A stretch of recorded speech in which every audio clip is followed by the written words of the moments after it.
he was not,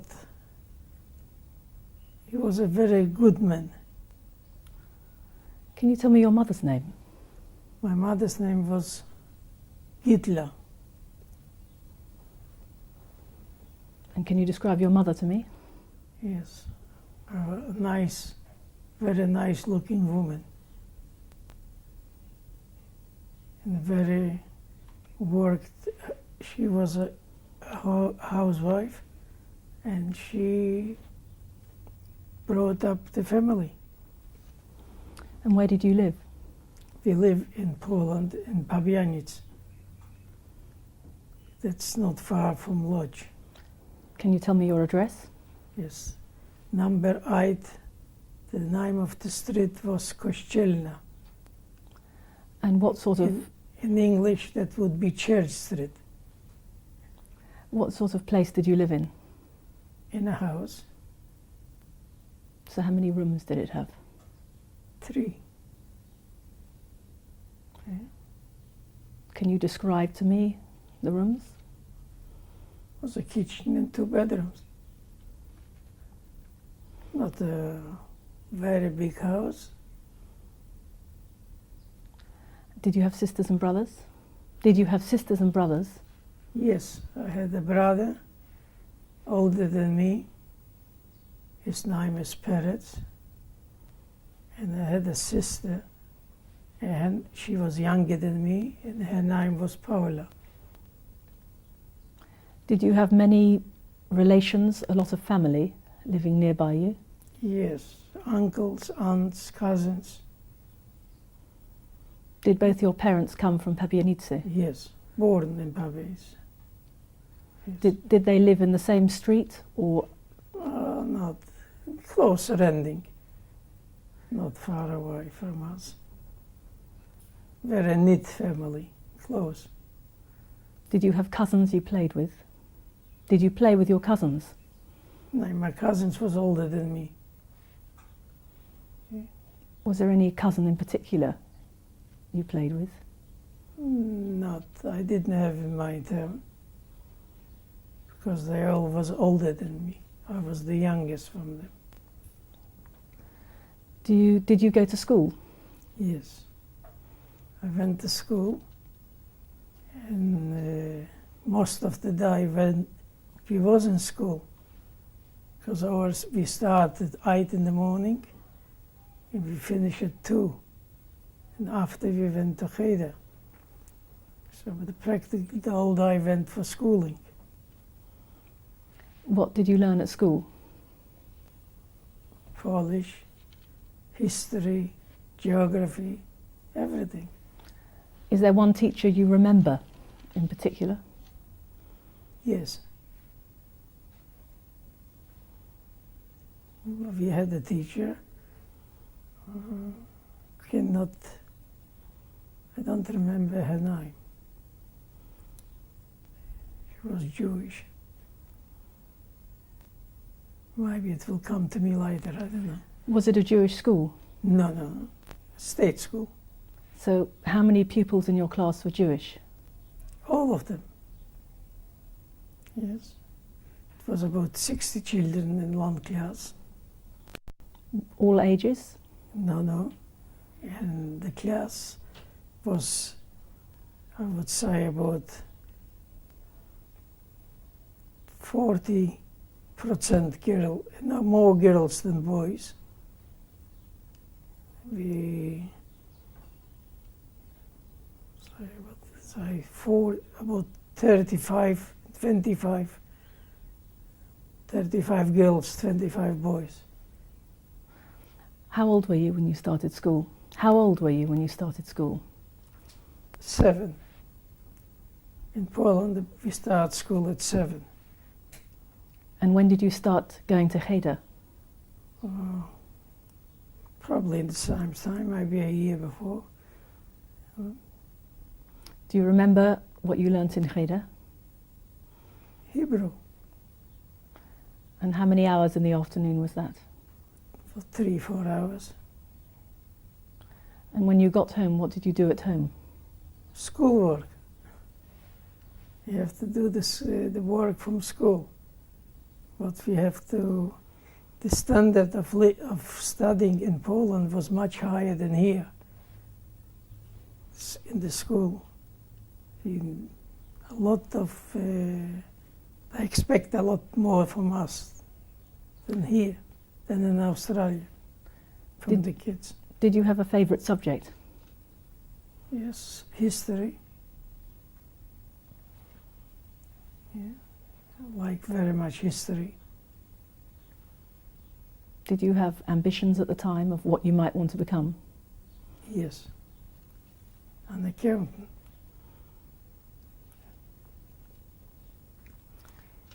And we couldn't, the war broke out and we couldn't study further. How would you describe your home in terms of a Jewish home? Was it a religious home? Semi. Not very religious. Can you describe that further? Yes, not. My father was not. Was more progressive, and he was not dressed as the Orthodox Jews. And we are not. We was more progressed family. We still went to shul every weekend, only not. In the home was kosher, only not. We not was not. You know how to say is not very orthodox. Semi. How far away was the shul from your home? Not far. It's 10 minutes walk. Did you go every Saturday with your father? Yes. And your brother? Yes. Can you describe the shul to me? It was a very nice, beautiful, big shul.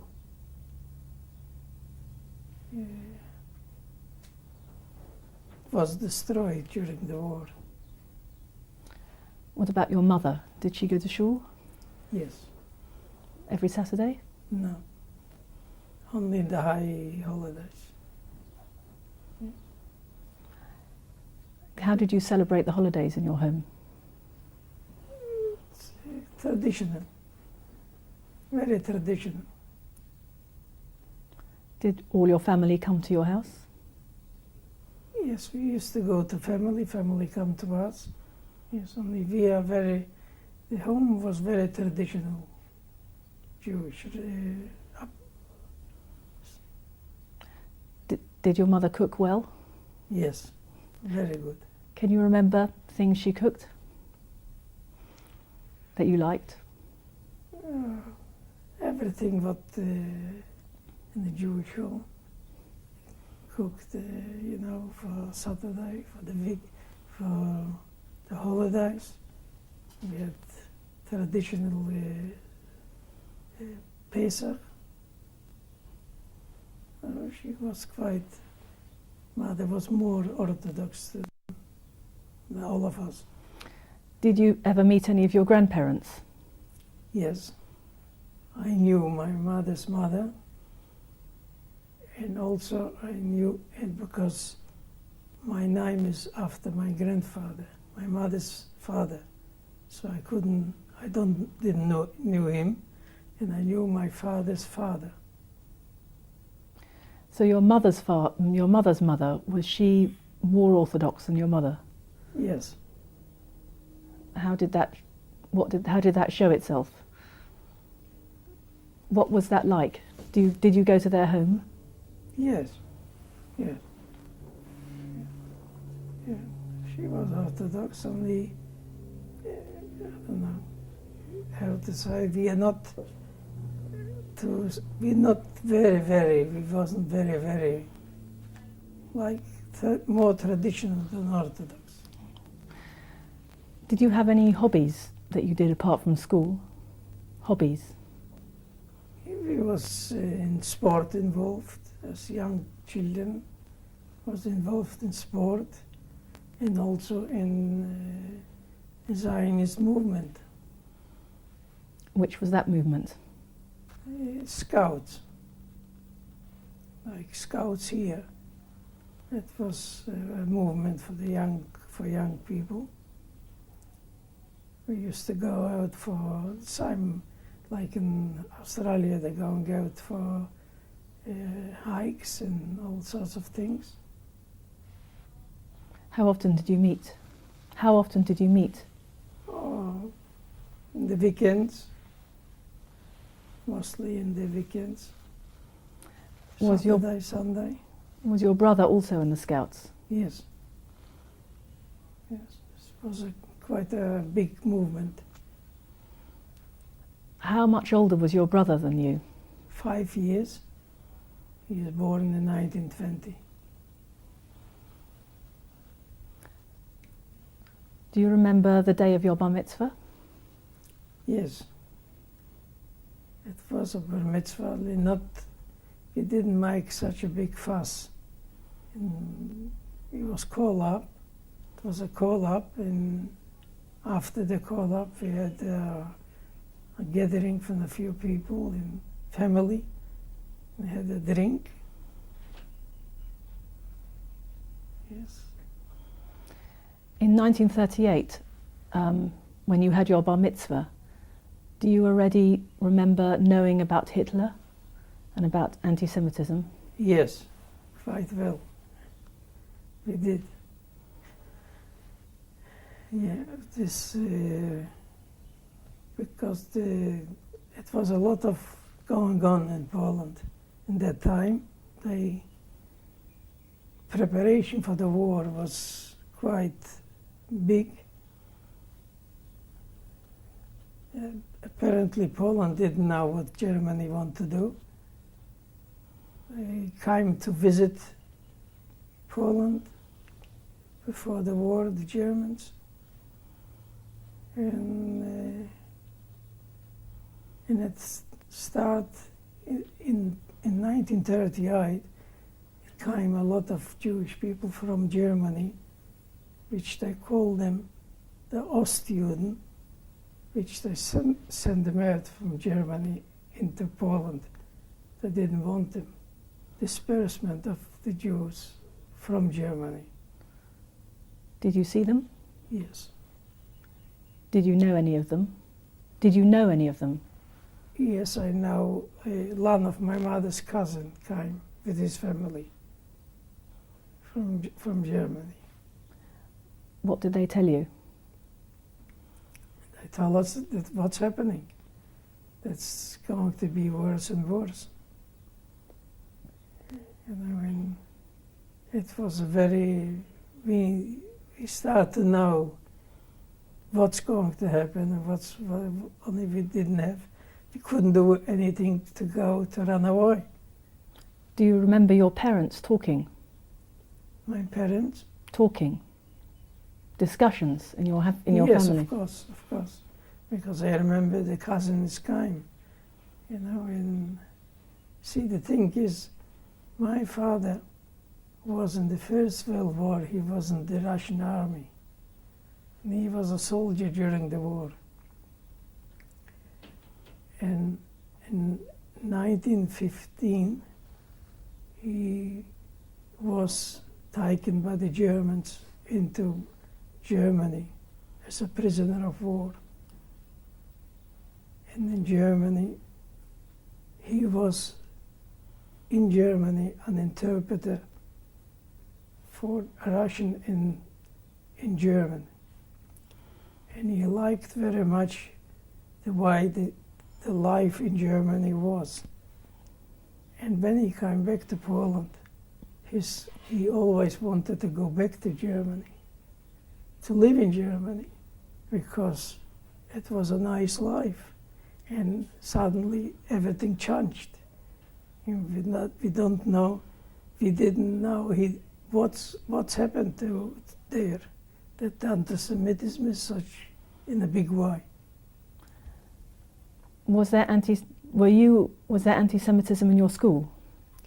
No, because my school was in my term was say 17 or 19 schools, and we are 2 schools was just only Jewish children.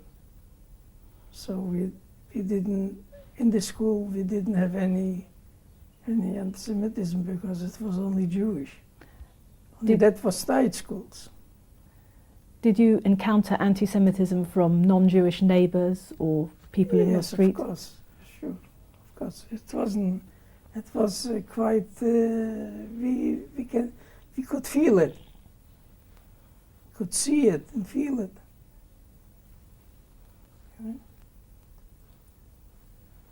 I didn't have. I was a young boy. We didn't mix in much with non-Jewish people, so we couldn't feel it so much. How big was the Jewish community in Pabianice? About 13,000.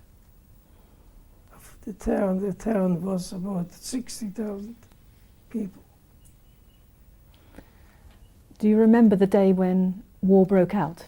Yes. The war broke out, and I supposed to go back to school. The 1st of September in Europe, in Poland, we starting back to school. And the day when this broke out the war, we stopped. We couldn't go back to school. So that is what I remember. And then I remember the German aeroplanes started bombing Poland and came into Poland. And we are not far from the German border. The 3rd of September, that was in my town, in Pabianice. And then it starts the whole business with the Jews right away. You saw the Germans marching into Pabianice? Yes. The third day of the war, they come in. What did you feel? Very depressed. We saw what's coming on. You start straight away from with the Jewish people. What happened? They start to take us to work, to all sorts of work.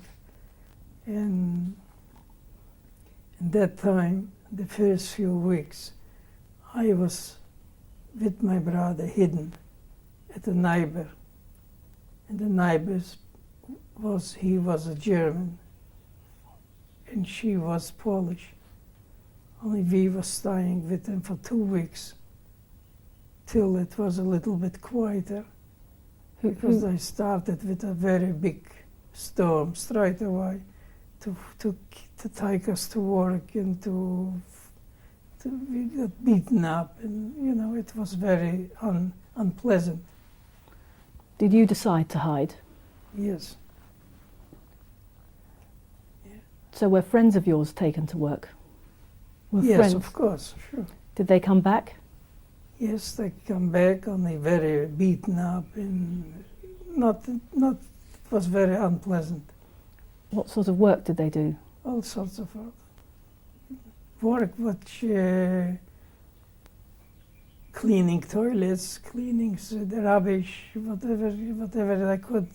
The worst work what can ever be, they took them. And I start straight away with the Jewish people, with taking the Orthodox and cutting beards and doing things which is unpleasant. You saw things like that on the streets? You saw things like that on the streets? In the streets? Yes. We saw them because it was...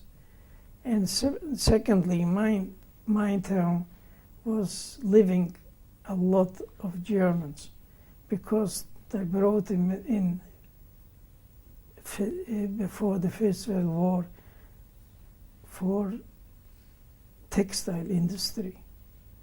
And there was quite a lot, I would say probably a third of the population was German.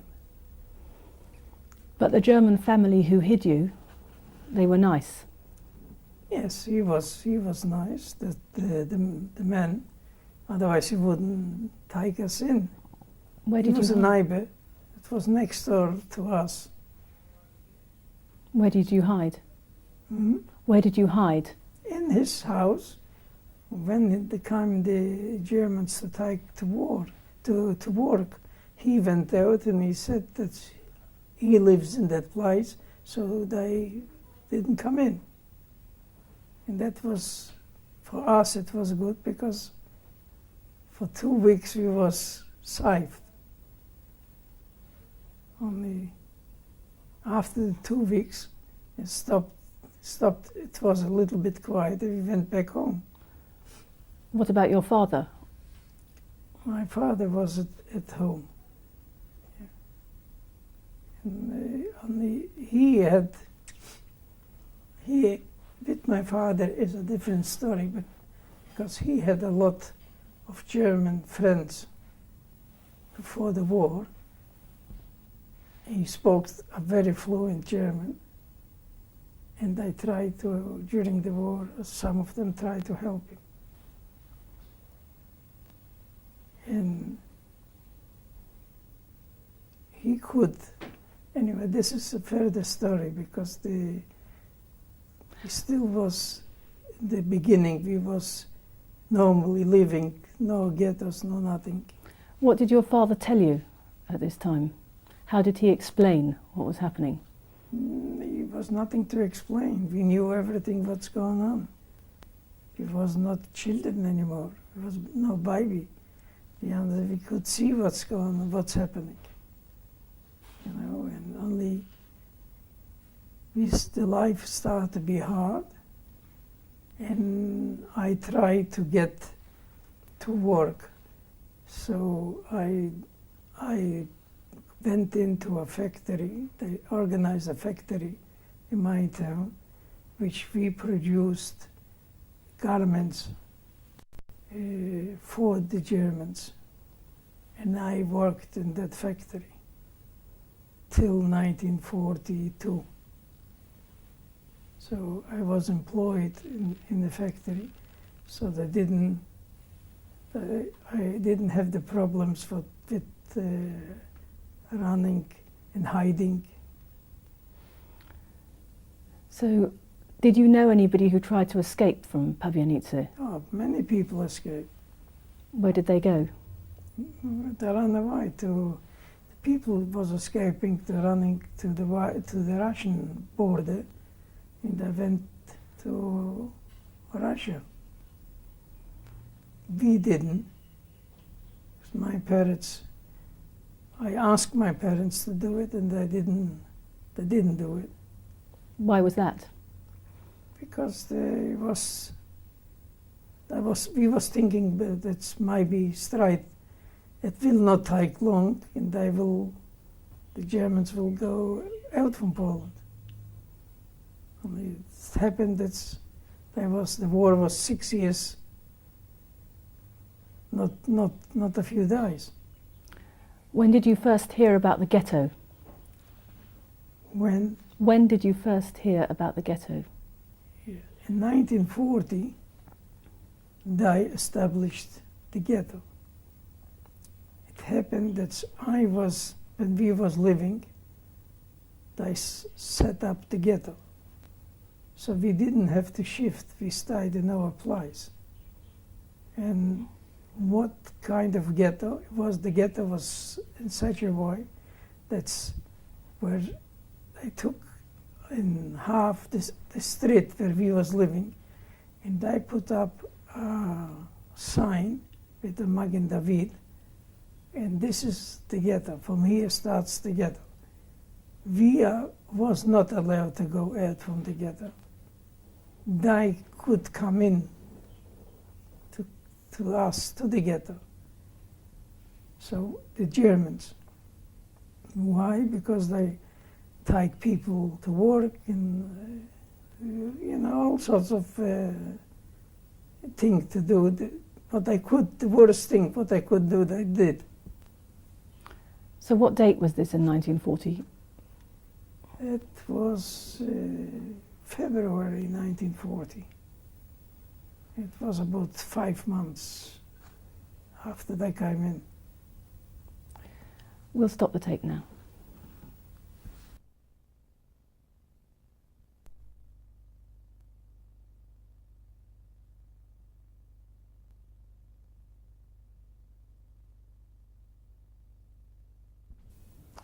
This is tape 2 of the interview with Henry Cyngler. Mr. Cyngler, you were telling me about the ghetto in Pabianice. Did it have walls? No walls, no. That's what I said before. They put up a sign that's from here till the other, wherever it starts and finish. And that was with a little sign with a Magen David. And as I said, like the Germans could come in, not the Poles, the Germans could come into the ghetto. We are not allowed to go out from the ghetto. From till 5 o'clock, after 5 was a curfew. Nobody was allowed to go out from the house. It have to be sitting in the house, in the rooms, not allowed to go out. Did people go out? Mm-hmm. Did people go out? If they want to risk their life, because the German gendarmerie was going around and looking for people. If somebody do, some problems. Most of the people have to stick to the orders. Did people try and leave the ghetto as well? Yes. Some of them, a lot of left. They ran away, they ran towards Russia. It was a very, very bad time for us. Did many Jews have to come from different parts of Pabianice to the ghetto? Yes, from the German side, like I said before, we lived not far from the German border. So from the little townships, they came into us. And not only they came, the German pushed them into our ghetto. They cleaned up little township from the Jewish people and they send them into us. Where did they live? We squeezed in. They squeezed people from everybody got a room. We get them to put in people to families. Did you have people in your apartment? No. Because we had Polish people living in our place, where we was living, and they have to shift out, and they shift in Jewish people into our place. The life, we as young people, we still keep on trying to work in the Zionist movement. We had gatherings, only the gatherings was nobody have to know where, because we was frightened. That's, if they knew, they would come and take us away. So where did you meet? In houses, in rooms, like with closed doors. Did you have a special friend? Mm-hmm. Did you have a special friend? Yes. I had many friends, because we was all working together as in the youth movement. So. Were you close to your brother? Yes. Did your brother also work? You worked in the factory. Yes. Did your brother also work? Yes. Where did your brother work? Also there. So what were the hours working in the factory? I think from 8 till 6. 8 in the morning till 6. What did you do? I was sewing on buttons, on the how you call it, we made overcoats for the Germans. And I was too young to have a profession, so I was sewing buttons. Did you know how to sew buttons? They teach me. And that saved me from running and looking for places to hide.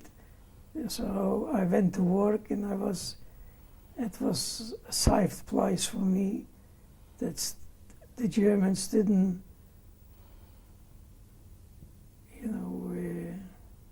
keeping me, taking me to work, to other works, to dirty works. Did you get paid in the factory? I don't know. I don't think so. Yes. No. How did you eat?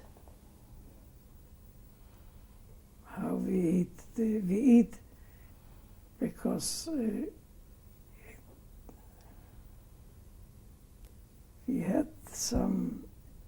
My father was working also during the war, and he still had some. I think we did get some money. What was your father's job? As a painter. In the ghetto? Yes. What did he paint? He was also taken out, outside the ghetto to work. By the Germans? Yes. Yes. And what did your mother do? In home. She was not working. She was at home. And we are mostly was living on the savings. And it was very hard to live. We didn't have much food because we didn't get much into the ghetto. What do you mean? Food, we didn't get much into. The Germans didn't let in much food into the ghetto. Were you often hungry? Yes. What about your sister? She was a child. She was very young. She was 10 years of age in 1939. Did you play with her? Did you see her a lot? Yeah, of course. Yes, we was very close. Yes. And then in 1942, in May 1942, they liquidated the ghetto, Pabianic. Could we, before we talk about that, could you tell me a little bit more? Could you tell me about the ghetto have a Judenrat? Yes. Can you tell me about that? Yes, they had a Judenrat from 10 people. And the Germans come very often to the Judenrat asking for contributions, gold. And also they came a lot to take out, they asked from the Judenrat to give them a lot of people to send out to work to Germany. And very often they came into the, maybe I would say about 5 or 6, maybe 10 times, they asked for gold from the Juden, it was 10 people, which they was, and then was also Jewish police,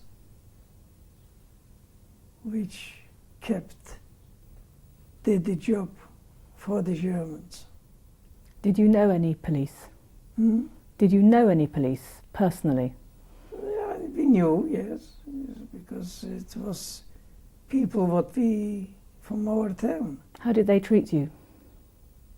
Me personally, they treated all right, because I didn't have nothing to do with them. Only they have to do the job, what they have to do. You know? So when the Germans asked the Judenrat for gold, where did they get it from? Where did the Judenrat get the gold from? They asked from us, from the Jewish people, to get the whatever somebody had to give away, because they asked for, say, 5 kilo or 10 kilo of gold, sometimes more, sometimes less. And that saved us for quite a little bit. And also once I had, it was a small episode. We had a gathering from a few people, and we went out from the gathering 10 minutes past 5. We walked home, and the Germans saw me, and they ran after me. And I was running towards home, and they ran after me, and I got a very big hiding, and they want to take me and send me to the ghetto, to lodge, which the lodge ghetto was with electric wire around surrounded. I don't know if it was electric or the wire. It was wired with wire. And I was told them that I'm working in this place, and apparently that they knew the fellow that was our boss, and they let me go, and that was I was free. They didn't send me away from the family, because in the ghetto province, our family was stayed together. We wasn't separated. Was that unusual? Yes.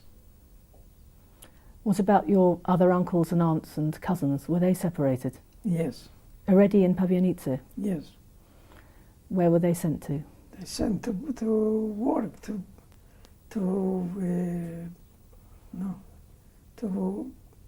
Poland, in Poznan, all sorts of places where they send them to work. Did you communicate with them? Did they write you letters? No.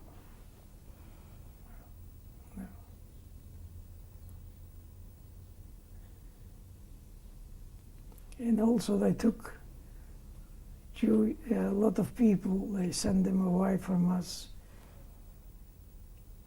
And they disappeared. Completely, we didn't know where they sent them. They did all sorts of tricks to take away people to separate families, to break up the families, not to be alone together. So why was your family allowed to stay together? It happened this way. We was lucky. What happened when they began to liquidate the ghetto? What do you mean, what happened? It happened one day. It was February, I think, 1942. They put out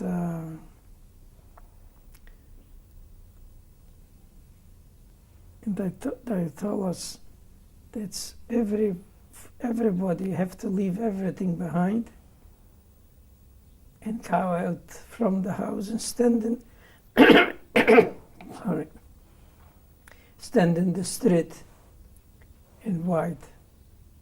And they took us the whole town of the Jewish people on a special place where they segregate, took away young children, and us, they took on, because it was electric train, like a tramway, going from my town to Lodge, and they took us all and took us into the Lodge ghetto. What you said you were in a special place. Where was this special place in Pawienice? You stood in a special place. What's... When they took you from the streets, you said they took you somewhere. No. When they took us from the street, we all marched through the town on a place. It was a big, what was it? Like a market. So. And from there, they took us in to get a lodge. And you said there was a segregation. How did they divide the people? They took away a lot of children from us. Where did they go? Whatever they didn't, they took people, whatever they put a finger on, they took away. You know? So they try to do the worst thing what they ever can do to a person. So that was the aim, to do it. Was your family left together? Yes, we went together into the ghetto lodge. And you went in the train there? In a train? Yes. How did you travel? It was not far to travel. It was only an hour and a half, whatever. And you took nothing with you? Nothing. No food? No. Nothing. We can, because we was not allowed. Everything have to stay behind. And we came into lodge. What did that look like? Very depressing. Very, very worse than our ghetto, because it was there. We got, first of all, we came in, we haven't got where to live. We have to find a place. And we found a place, sorry.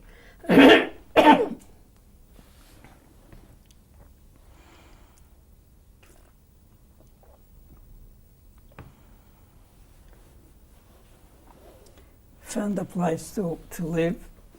We have to look for work. How did you find the place? We had a cousin living in the ghetto, which we know her, a woman, it was a lady cousin, and she helped us to find a place. What that means, we have to go into somebody else's place to live with somebody, not by ourselves. So how much space did you have in lodge? Very little. Not just a room. How big was the room?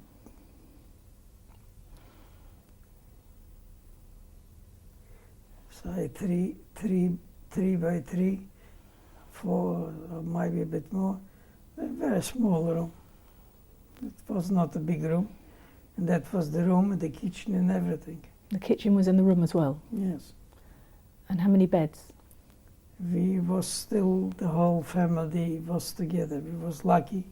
We came into the ghetto, all 5 people. That father, mother, my brother and my sister. Was there heating in the room? Mm-hmm. Was there a stove, heating? Yes. And then everybody from us looked for work. Because if you didn't work, you couldn't stay there. We get paid. I went straight away to work, and it was a factory what we was making for the Germans, I don't know how you call it in English, for the horses to put on them. When you're on a horse, you're sitting on such leather, and we was producing for them, for the Germans. And every one of us found slowly work. How did you know how to make the things in the factory? How did you know how to make the saddles? How we made the saddles? Yes. Yeah, it was sit like in English, I think it calls a saddler. It was sitting on such a wooden, it looks like a horse, and you putting in the leather, and then you was sewing through it with leather. It was quite a hard job to do. And you had to learn that? You have to learn, yes. What did your brother work at? He was making shoes, not leather shoes. That was from material, shoes to put on for the Germans on their shoes when they are in front, to keep them warm. Yes. And your father? My father was also in the building industry. He was working as a painter. Did your mother work? Yes, I think. Yes, she did work. She worked, and my sister didn't work because she was too young. And being in ghetto was very. We came in. We was depressed. In the ghetto was depressed because the ghetto in Lodz started also in February 1940. And the people was already there.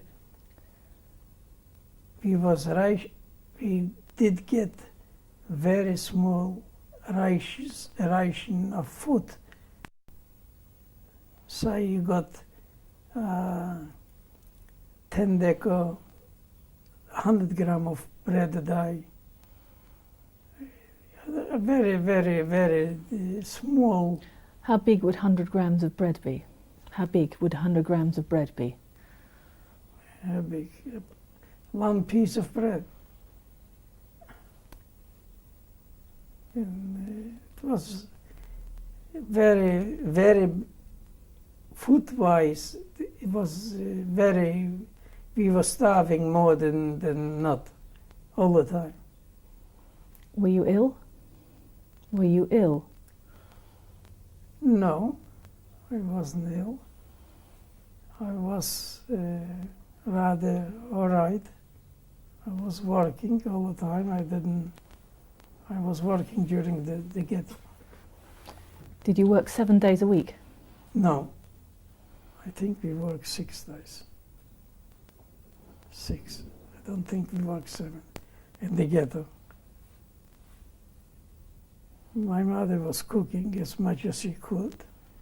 The meat, what we got from the Germans, was from horses, horse meat, not normal horses. Horses what was dead, you know, if a horse got killed or something, that was the meat what we get to eat, not normal meat. What did it taste like? Tell you the truth, it's a Swedish, sweet kind of meat. We was lucky to get this because I try to do the worst what I can. What other food did your mother get to cook? From that, got a bit. We did get very small potatoes, cabbage, whatever they could get into the ghetto. You know, it's very, very, very little. It was very bad. How was your mother coping? It was coping. It was till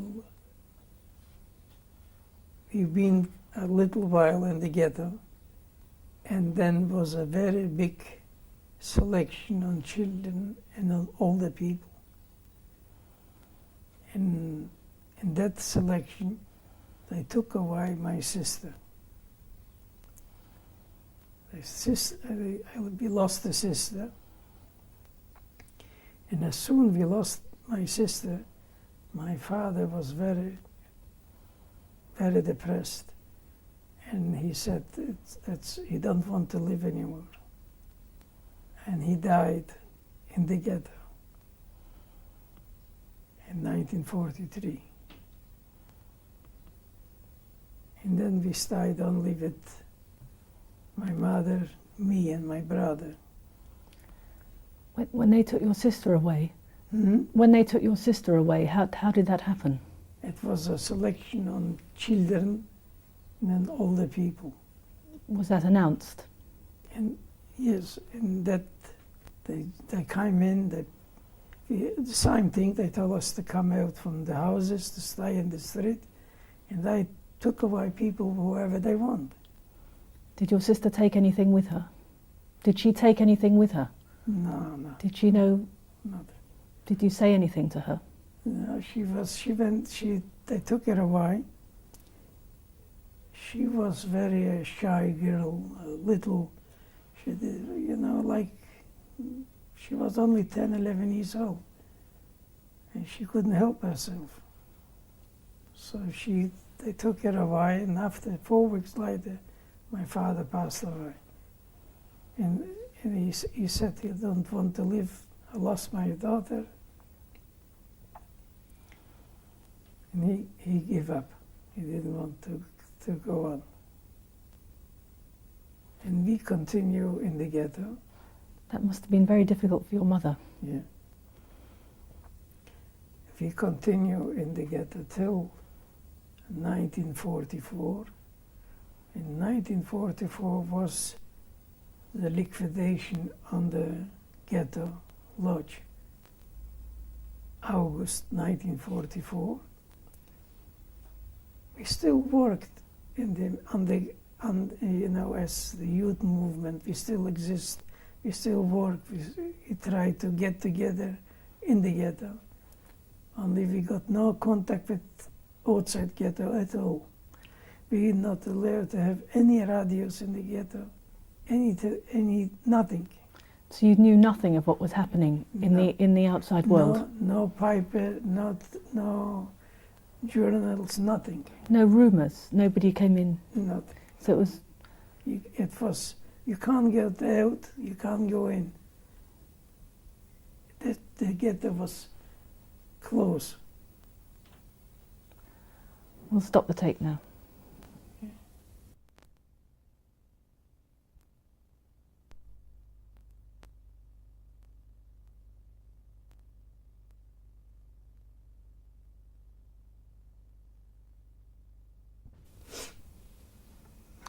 This is tape number 3, the interview with Henry Cyngler. Mr. Cyngler, in Lodz Ghetto, can you tell me about the Jewish police there? How they behaved? I behaved. How can I explain? Some of them behaved bad, some behaved, they have to do their job. But they kept the people not to be, they've got a very hard job to do in the ghetto. What was their job? For instance, if the Germans ask for some delivery of Jewish people to send out from the ghetto, they have to go and pick them up and to put them to the places where they have to send them away. And then we had, on top of them was another police, Sonderkommando, which they called themselves Sonderkommando. And I was also, I have to explain that what their job was to look, to help to send away, to send out, to keep the order in the ghetto and to send away. That was all their job, to send away the people. But if somebody didn't come to, when he was on the list, to send out from the ghetto, because every time the Germans asked for Jewish people to send them to liquidate, because they want to liquidate what more people out and slowly to destroy. And I had, in 1944, was an order to every factory in the ghetto, because in that time Lodz become like a camp, like a concentration camp. And they ask from to put people out. I want to send people out. I put my brother on the list. And when he was on the list, we didn't want to let him go. So we was hiding for 3 weeks. And we didn't, when we was hiding, I blocked our cards, that means the cards for food, because it was a system of card system, a ration. And when you blocked, you got nothing to eat. We was hiding 3 weeks and living on practically nothing. Where were you hiding? In another place, not in the place where we was living, in another place. In a room? In a room? In the ghetto. And he was become very, very ill, very sick. He got pleuritis, that means water under the lungs. And he had very high temperature. We didn't give him away, and I, because of that, I become undernourished. So I got some, what do you call it? Some like come out boils. And after this, 4 weeks later, was the liquidation of the ghetto. Why did you have to hide with your brother? Mm-hmm. Why did you have to hide with your brother? Because they blocked the whole family. They blocked the family. They block you the cards to eat. You dead. So your mother was on her own for those 4 weeks? Mm-hmm. Your mother was on her own for those 4 weeks? We was together. We hide together. Yeah. And after 4 weeks was the liquidation of the ghetto. And when the liquidation came on, we went. The factory where I was working was told that we are going to Schlesien. That means Silesia in English, to work. And then we went all with the factory, my family, we went together to that place. And that was Auschwitz. So you came out of hiding back into the factory, and the whole factory was deported together? Yes, we was told that we're going to work, because they didn't tell us where we're going and what's going to happen to us. So when we came into Auschwitz... How did you get to Auschwitz? By train. So they took us on trains, and that was not trains but for people. Only the trains what they carrying animals. You know, they were completely locked up with gendarmerie, with SS, was standing in each place, and that's why we went to Auschwitz. Were you with your family? Yes, we all went together, squeezed in, and, you know, like animals. Did you have food? Hmm? Did you have food? Oh, no food. We left everything behind in lodge, and that was it.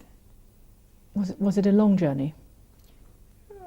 I think during Landai, and we came into Auschwitz, was me and my brother, my mother, my mother's sister, my aunt, and my cousin, also a lady.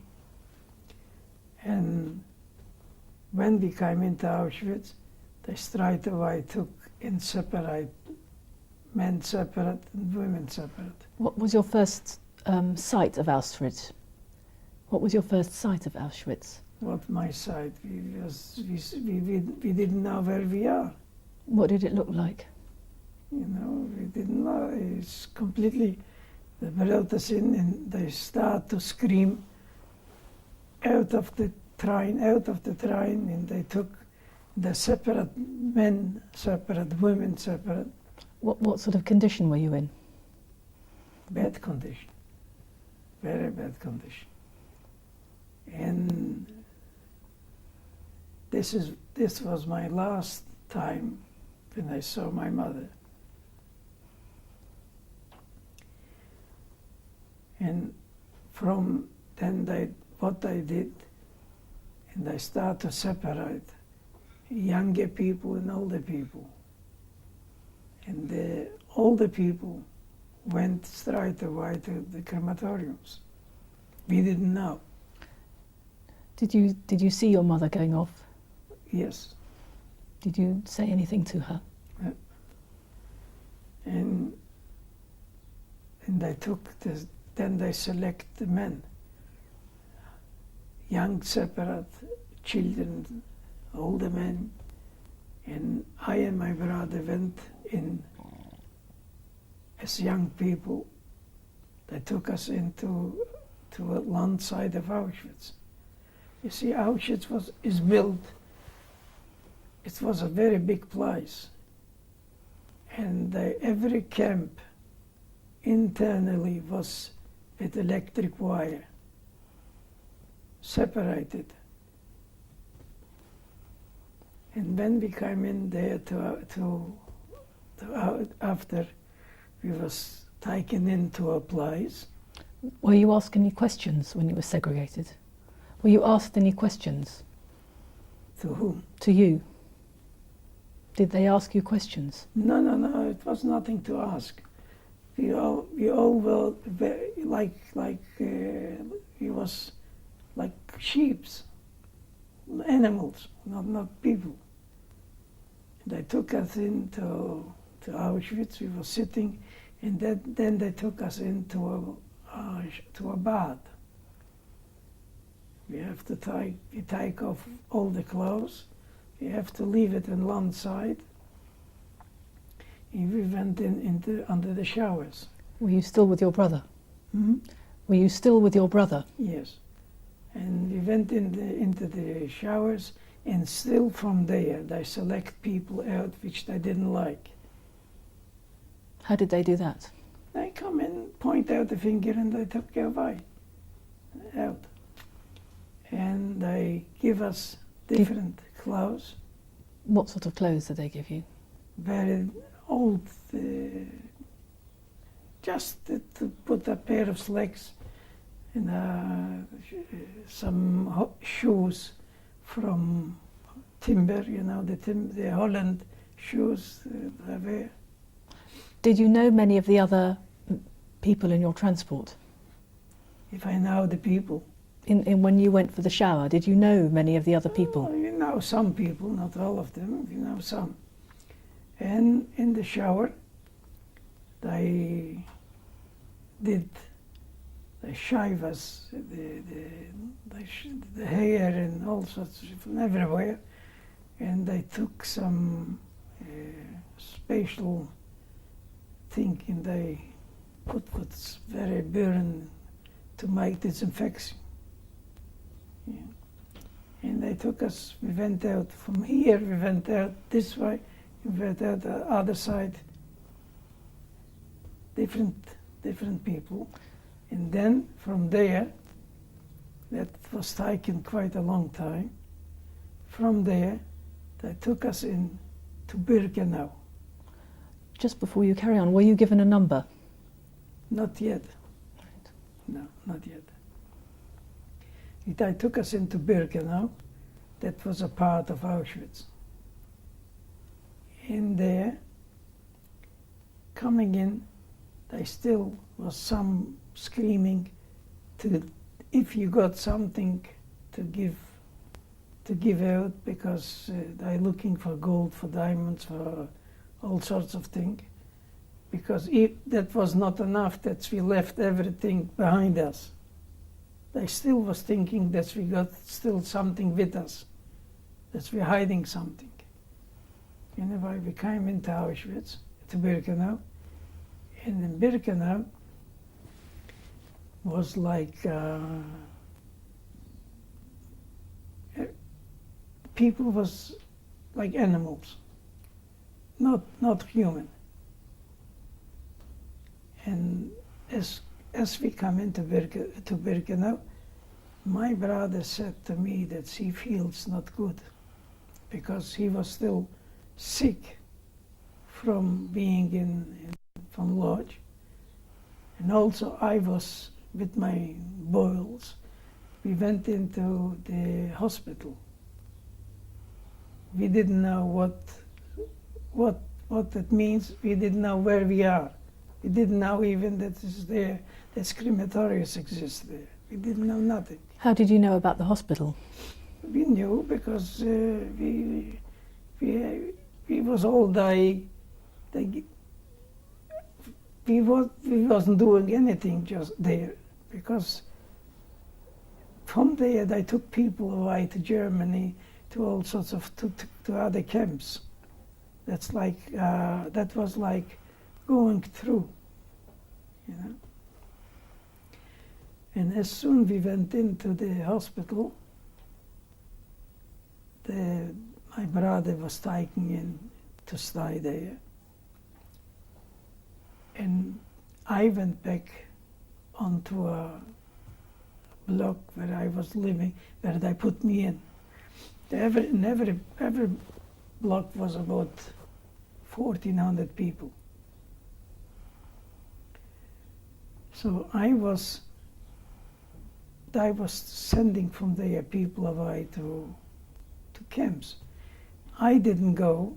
I tried not to go because I want to wait for my brother. What was the hospital like? It was Jewish doctors from all over the world. Over there, from France, from Belgium, from everywhere. And I tried to heal them, you know, whatever they could. It was a system not to understand. Here they kill people, here they heal people. We didn't understand what's going on. So I was there for about till November, from August till November, waiting so I can get my brother out. One day, I was very, I want to live. So I was very, very, echt te zeggen, I heard something that's they're going to liquidate that hospital. So when I went to to see my brother, and I've told him to come out from the hospital because I heard so and so. He didn't believe me, and he said, "Look, I'm here. I'm already well, and I'm helping you because the sick people don't eat, so he could give me a piece of bread from there." And he didn't want to go out. I left him, and after 2-3 hours he came. I told him where I am. I am in block 14, and he to come if he wants to. He came. The next morning, the whole hospital was destroyed, and everybody went to crematorium except him. Why did he change his mind? He changed his mind because he saw probably that I am right. I don't know. And that was the first episode what happened.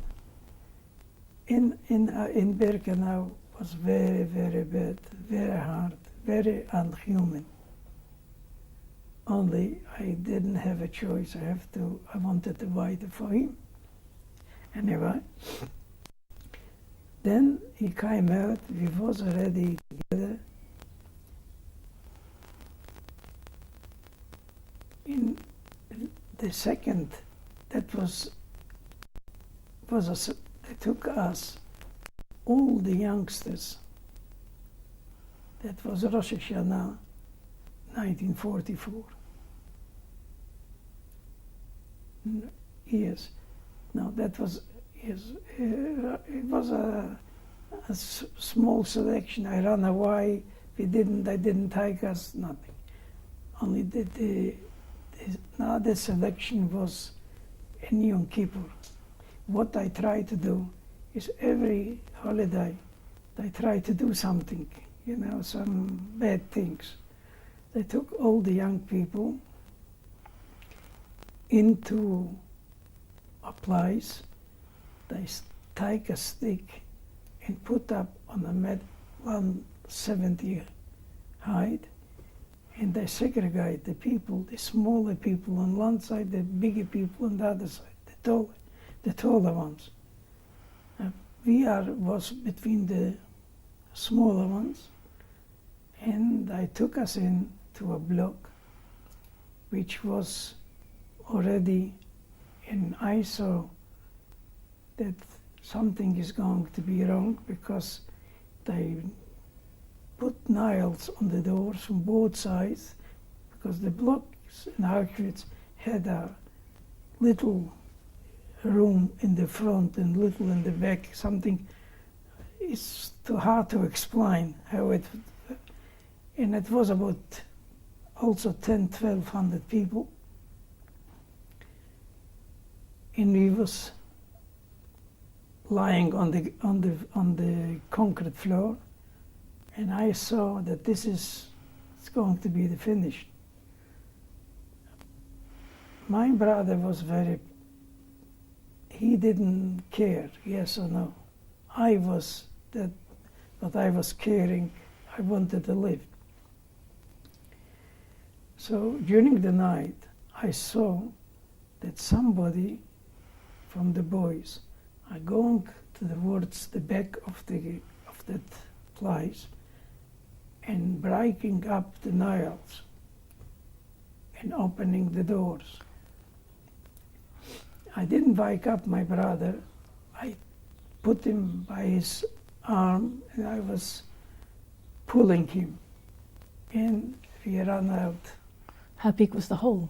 Hmm? How big was the hole in the door? Yes, we ran out, and that was about 5 o'clock in the morning. Where did you run to? It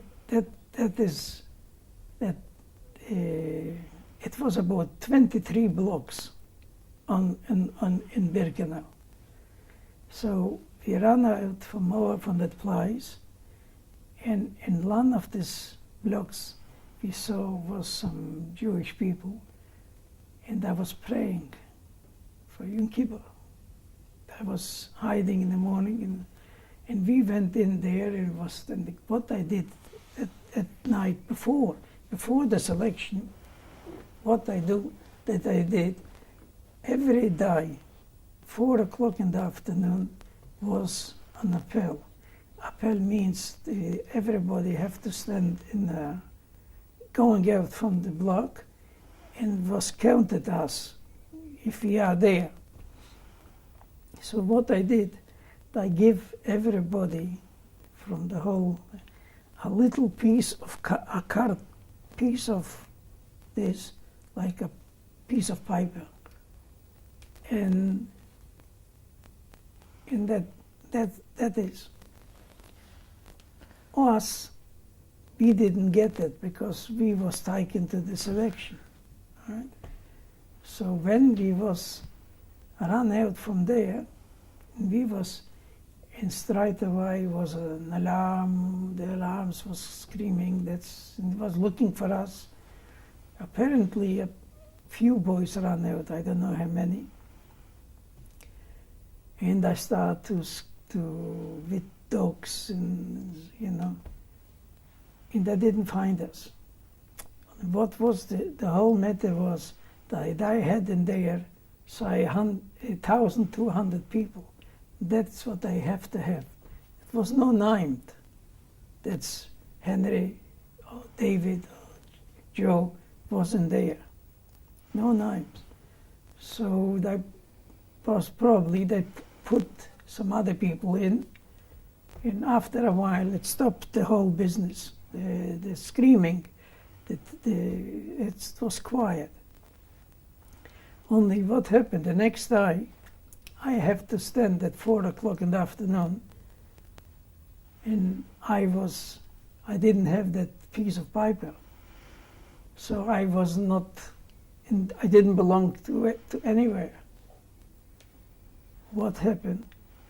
Where they put in the boys, what they was taller than us, there was a man, 2 people from my town. Was a Polish man, but he was the chief of that camp, of the block, and it was a Jewish man, but I know also from my town. And I went to him and started to beg him to give me, if he can, to help me to. I told him what's happening, who I am, where I am, and that's I haven't got nothing. And took him quite a couple hours, and he brought me out a couple pieces of paper, and I went into that block and I was saved. Saved as saved can be, because I was saved from that selection. After this, from Yom Kippur to Sukkot is not long. So I heard in the meantime that in block number 8 was 2 boys by the name of Zygmuntovich. And they already went on transport. They already went away from Auschwitz. Only they was registered in a block where they was registered as metal workers. And I've got the dates and the names from the people. And I went in there to that registered block with that name Zygmuntovich. Me as Rachmil Zygmuntovich, and my brother as Yankee Zygmuntovich. How could you take their names? Because it was no pictures. It was no pictures, it was only names. So I went in when I was there in the block, and they didn't ask me what is my name. So, as Henry Cyngler, you should have been already on the block that was gone. It didn't exist, Nimes. Right. Yeah. In that block, Nimes was existing because I was registered in that block, waiting to be sent away to Germany. So when did you get your number? After this, it's not the finish. When I went into that block, in Sukkot was a selection. Came Dr. Mengele. How did the selection happen? What happened? They come in, they took out the same thing, they put us in rows, 5 people in a row, in the back, and was standing, and Dr. Mengele was looking at you. It looked at everybody. What I did, I tried to separate family. So I put my brother a few rows before me, and I was a few rows further from him. And he was more better built than I was, because he was stronger. And his row passed already, and when it came to my place, Dr. Mengele pointed out to me and asked me, how old are you? And I told him in German, 18 years I am. He said to me, you can stay. I was not 18 years of age then. Only his answer was in German, you can stay. On that selection, they took out 80 people to the crematorium. We'll stop the tape now, please.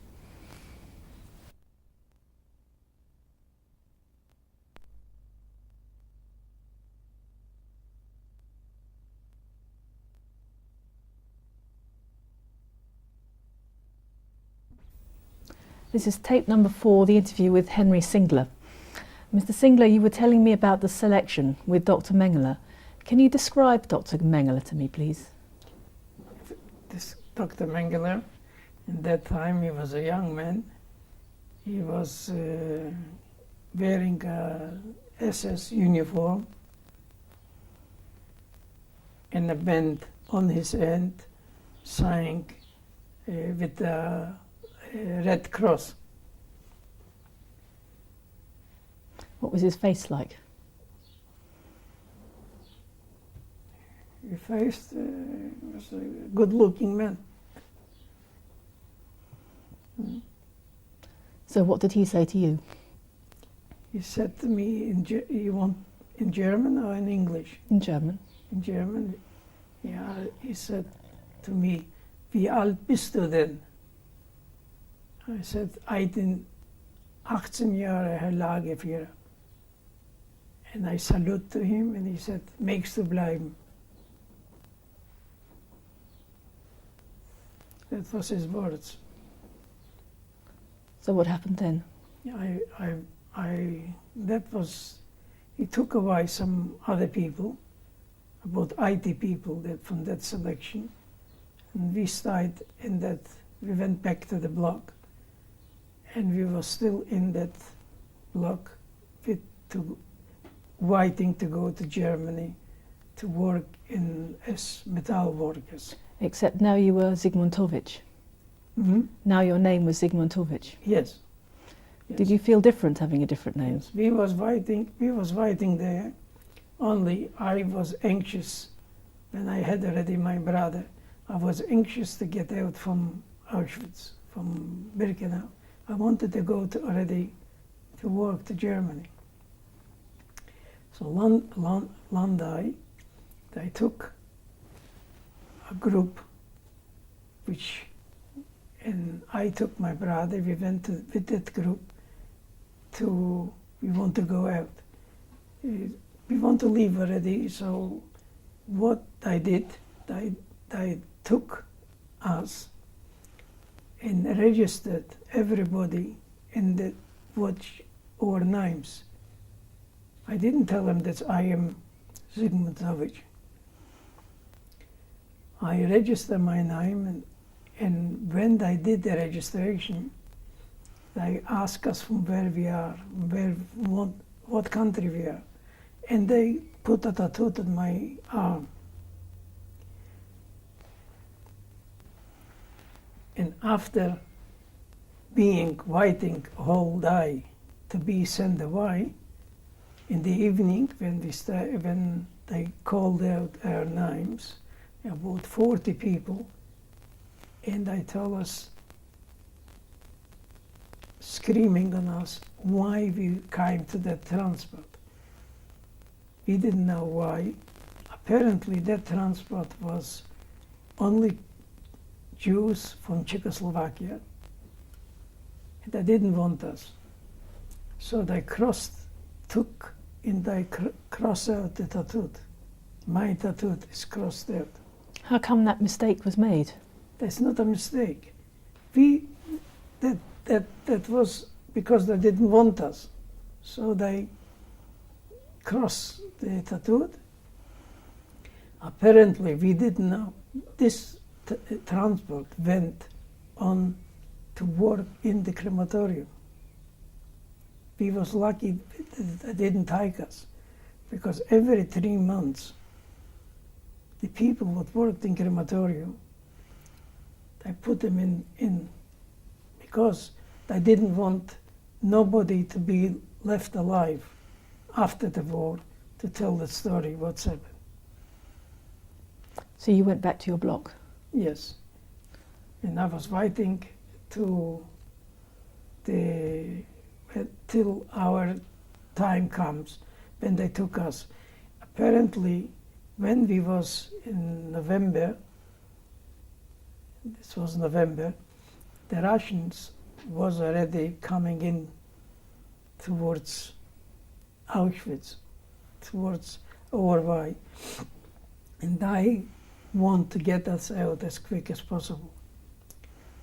So they took us one day, and they called out the names from the whole block of people, and they called the names. Whenever they called somebody out and he was there, they took a stamp, and on the stamp was written Jude, Jew, and they put a stamp on the form. So they called my name, and I was already there. They didn't call his name, my brother's name. So I took and make it a bit wet, and I put my form against him, and I stamped him too, and he went together with us. They took us into Germany, to Braunschweig. How did they take you to Germany? By train, yes. They took us into Germany to Auschwitz, to Braunschweig. One moment, Mr. Cyngler. Just before we go to Germany, can you remember the name of the man who helped you in Auschwitz? Yes. The fellow, his name was Machel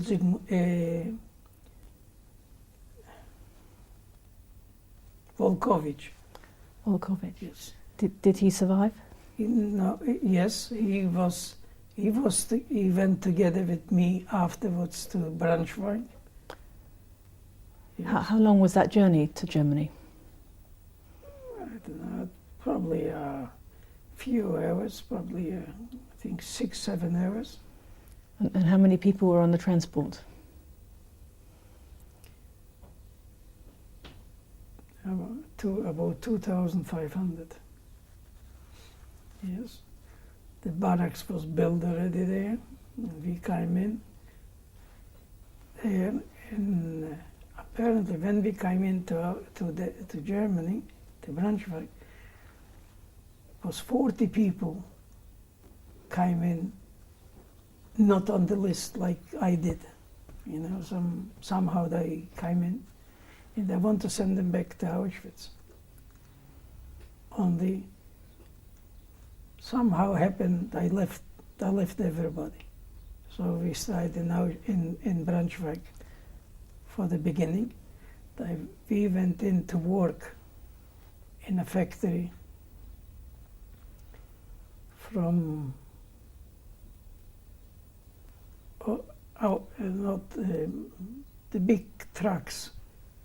They producing some sort of cars.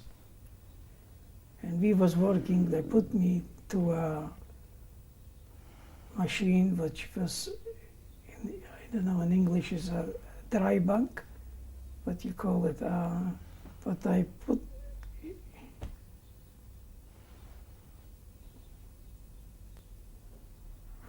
I don't know in English what the machine is named. And we supposed to work from 6 in the morning till 6 in the evening. They took us in the morning. We didn't change clothes. No, we didn't have facilities to wash, nothing, for 6 months. How is it different from Auschwitz then? Hmm? How is it different from Auschwitz? The same thing. It was Same. the same thing. We went in the morning about 4 o'clock to wake us up in the morning. They took us in the morning and give us a bit of black coffee, water, and a piece of bread. And with that's supposed to be enough for the whole day. At work, we did get a soup. That was What was in the soup? the vegetable, whatever. You're getting a bit of water, and that was your food. That's all what you have to eat. How was your brother managing? The same way. We worked in the same place. And we had some Russian which worked on these machines as well, because they was the professionals. And we was helping them. And I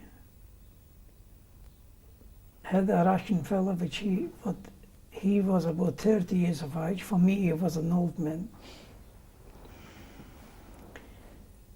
And he was also, he fell in, like they took him into prison and the Germans went into Russia. And he helped me quite a bit. How did he help you? He helped me with food, because I had a separate kitchen, and he was a very, very good-natured person. And I worked shift work. 1 week he worked nighttime, and 1 week he works daytime. When he works at the night, when I come in the morning, he left about 10 or 12 liters of soup. Do you know his name? His name was Ivan. And I give around me a few people what worked around me. I helped them with giving them a little bit of soup. And we had SS in there. One was a Hungarian, one was a Pole, one was a Ukrainian, and they all didn't know to speak English, German. They all was Germans by nation, only not Germans from Germany.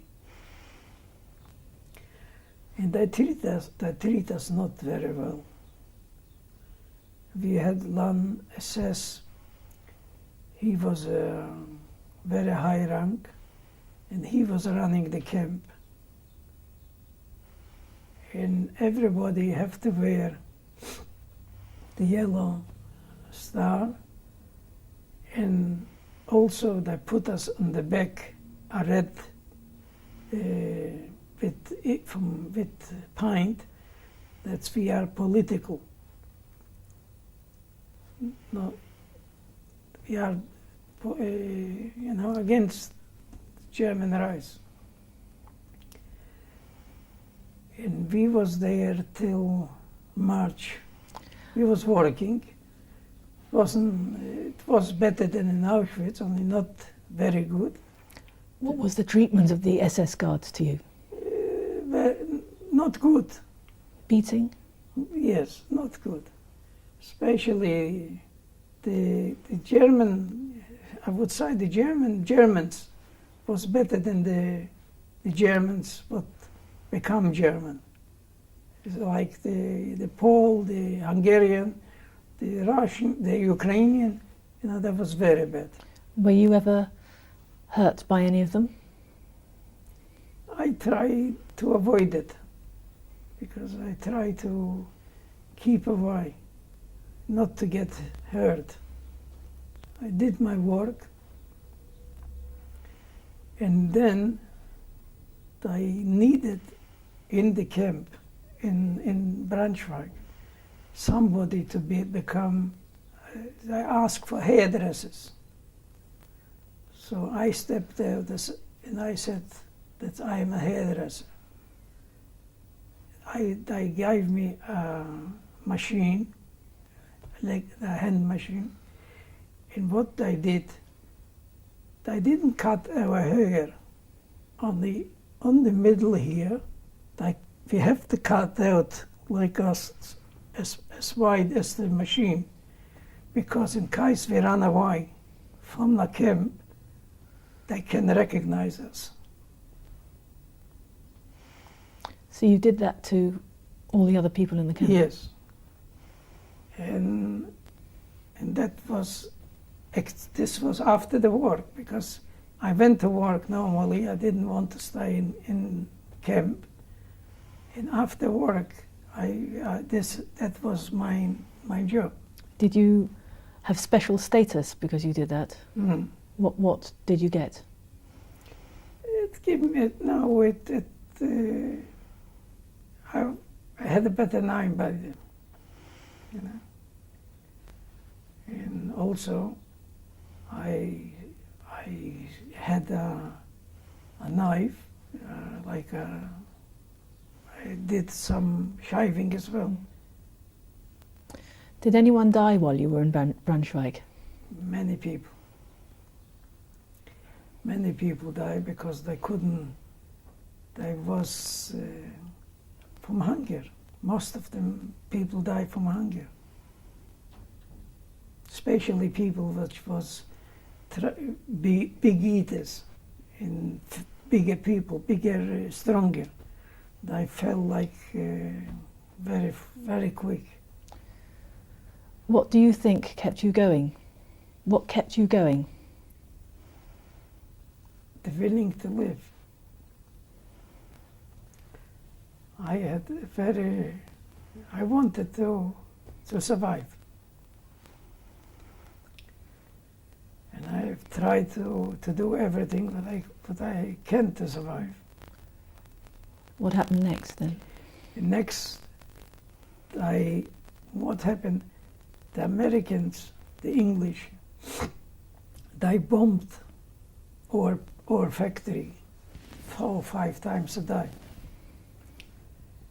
because apparently they want to ruin the German industry.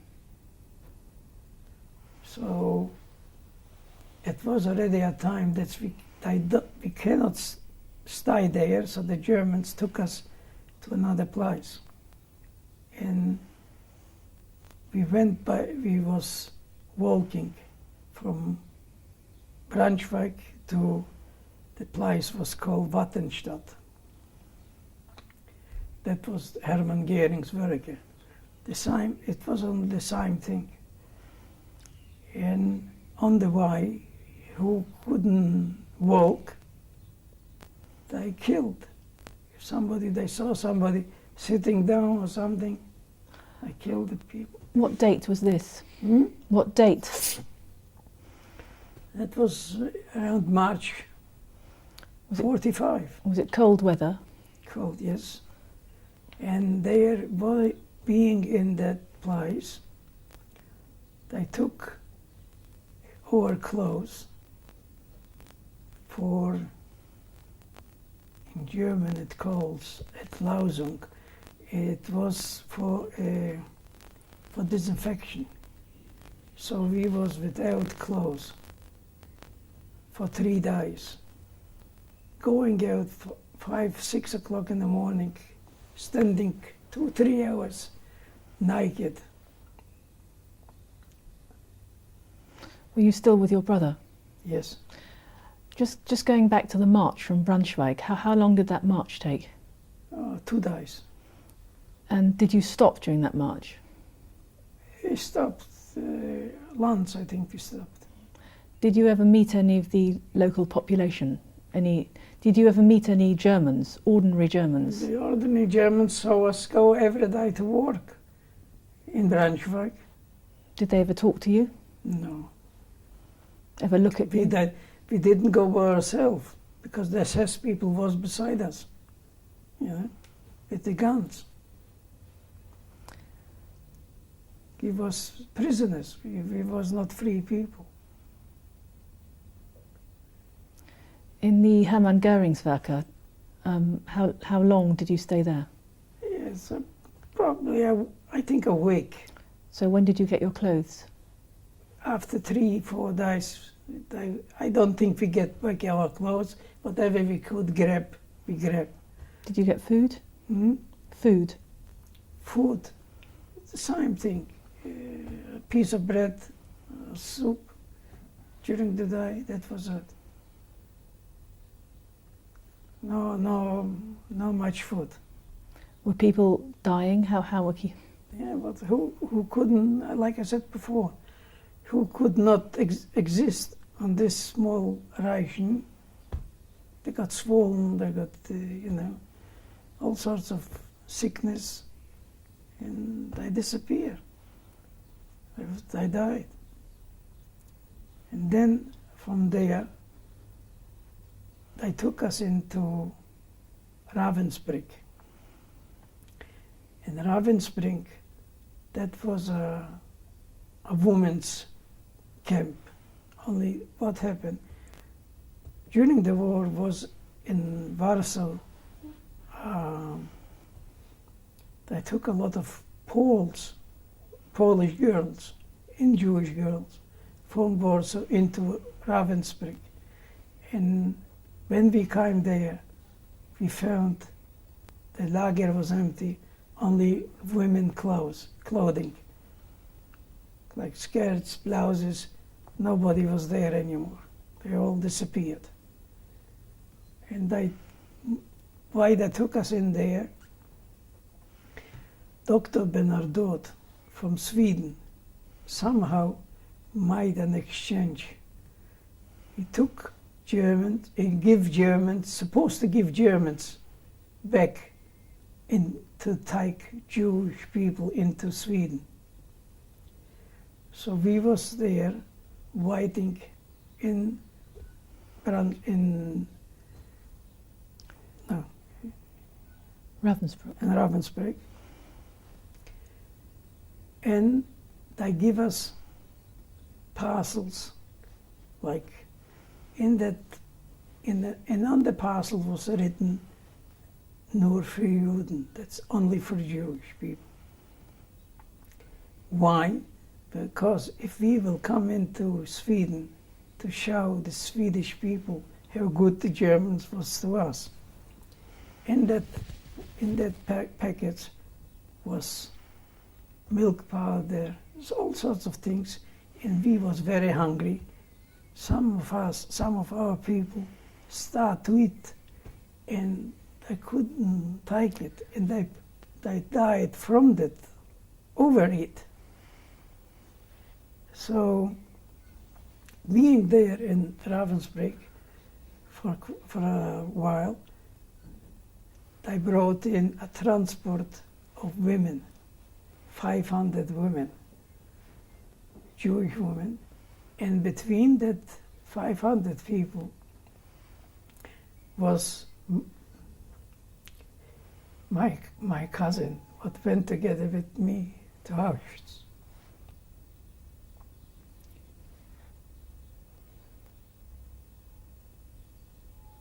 And I wanted to go out from there because we were standing in the rows, you know, and they assessed people with the guns to us.